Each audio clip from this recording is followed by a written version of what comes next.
പാകിസ്ഥാനിൽ നിന്നുള്ള മുസ്ലിങ്ങൾക്ക് പൗരത്വം നൽകുന്നതിൽ എന്ത് തെറ്റാണുള്ളത്? ഇന്ത്യ 5-6 വർഷങ്ങൾക്കുള്ളിൽ 600ഓളം പാകിസ്ഥാനി മുസ്ലിങ്ങൾക്ക് പൗരത്വം നൽകിയിട്ടില്ലേ? പിന്നെന്താണ് ഇപ്പോൾ പ്രശ്നം? ഇത് ചോദിക്കുന്നത് മറ്റാരുമല്ല, ഡൽഹി നിയമസഭാ തിരഞ്ഞെടുപ്പ് പ്രചരണ വേളയിൽ കേന്ദ്ര പ്രതിരോധ മന്ത്രിയും BJPയുടെ മുതിർന്ന നേതാവുമായിട്ടുള്ള രാജ്നാഥ് സിംഗ് ആണ് ഈ വാക്കുകൾ ഇന്ത്യ രാജ്യത്തെ ജനങ്ങൾക്ക് സമ്മാനിച്ചത്. ഈ വാക്കുകൾ വ്യക്തമാക്കുന്നത് BJPക്കകത്തുള്ള ഭിന്നതയെ തന്നെയാണ്. പൗരത്വ ഭേദഗതി നിയമവുമായി ബന്ധപ്പെട്ട് രാജ്നാഥ് സിംഗും നരേന്ദ്രമോദിയും അമിത്ഷായും വേറെ വേറെ തട്ടിലാണെന്ന അഭ്യൂഹങ്ങൾക്ക് വലിയ ശക്തി പകരുന്ന വാക്കുകൾ തന്നെയാണ് രാജ്നാഥ് സിംഗിൽ നിന്നും ഡൽഹിയിൽ നിന്നും നമുക്ക് ലഭിച്ചിട്ടുള്ളത്. ഇത് ഞെട്ടിപ്പിക്കുന്ന വാക്കുകളാണ്. സംഘപരിവാറിനെ സംബന്ധിച്ചിടത്തോളം അവരുടെ പ്രിയ നേതാവ് തന്നെയാണ് രാജ്നാഥ് സിംഗ്.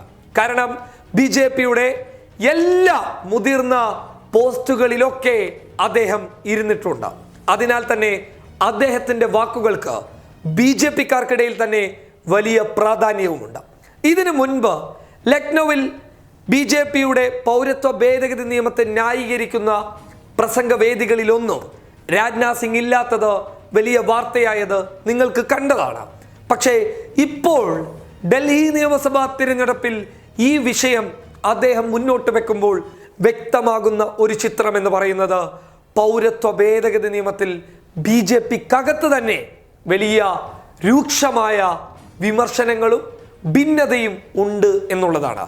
അതിൻ്റെ നേർസാക്ഷ്യമാണ് കേന്ദ്ര പ്രതിരോധ മന്ത്രി രാജ്നാഥ് സിംഗിന്റെ ഈ വാക്കുകൾ. അദ്ദേഹം ഇതിനോടൊപ്പം കൂട്ടിച്ചേർത്ത് പറയുന്ന ചില കാര്യങ്ങളുണ്ട്. എന്തിനാണ് രാജ്യത്തെ മുസ്ലിങ്ങൾ ഭയക്കുന്നുള്ളത്? നിങ്ങളുടെ രോമത്തിൽ തൊടാൻ ഒരാൾക്കും അനുമതിയില്ല.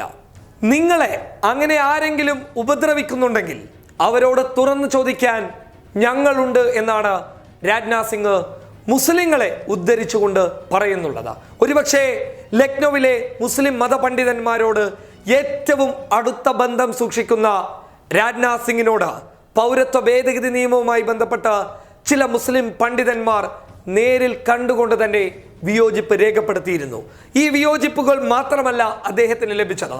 BJPയുടെ ഒരു നേതാവ് അദ്ദേഹത്തോട് പൊട്ടിക്കരഞ്ഞുകൊണ്ട് ഈ നിയമം റദ്ദ് ചെയ്യണമെന്ന് പറയുന്ന ദൃശ്യങ്ങൾ നവമാധ്യമങ്ങളിൽ വൈറലായതാണ്. എന്തായാലും രാജ്നാഥ് സിംഗിന്റെ ഇതുപോലെയുള്ള പ്രയോഗങ്ങൾ വ്യക്തമാക്കുന്നത് BJPക്കകത്തെ രൂക്ഷമായ ഭിന്നത തന്നെയാണ്. News desk public Kerala.